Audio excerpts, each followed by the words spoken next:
રાજુલાના Dhatarwadi dam 1માં નગરપાલિકાની પાણીની pipeline નહીં નાખવા માટે હવે આરપારની લડાઈ શરૂ થઈ ગઈ છે। ખેડૂતો અને મહિલાઓએ આ અંગે મોરચો માંડ્યો છે। ખેડૂતોને સિંચાઈનું પાણી પહોંચાડવા માટે ધાતરવડી ડેમ બનાવવામાં આવ્યો હતો। હવે આ ડેમનું પાણી નગરપાલિકાને આપવા માટે પાઇપલાઇન નાખવાની કામગીરી ચાલી રહી છે। ત્યારે ખેડૂતોએ વિરોધ નોંધાવ્યો છે કે ખેડૂતોએ ચીમકી ઉચ્ચારી છે કે અમે પાઇપલાઇન નહીં નાખવા દઈએ। ખેડૂતોએ તંત્રને ખુલ્લો પડકાર ફેંક્યો છે કે જાહેરનામા ભંગનો ગુનો અમારા સામે દાખલ કરવો હોય તો કરી લો।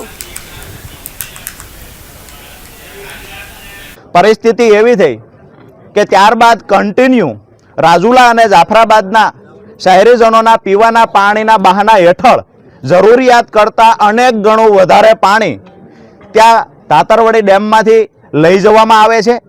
ખેડૂતોને ખરેખર સિંચાઈના પાણીમાં ઘટ પડે છે। ક્યાંક ને ક્યાંક ખેડૂત પોતે પોતાનો પાક બચાવી શકતો નથી। જે છેલ્લા પાણી ખેડૂતોને પીવડાવવાના હોય છે એમાં ઘટે છે।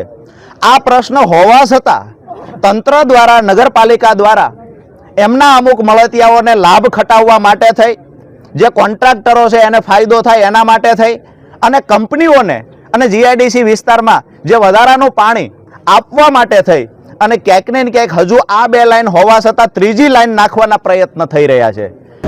ધાતરવડી ડેમ 1972માં બન્યો, ખેડૂતો માટેનો સિંચાઈ યોજનાનો ડેમ છે। છતાં 1987માં દુષ્કાળ પડ્યો।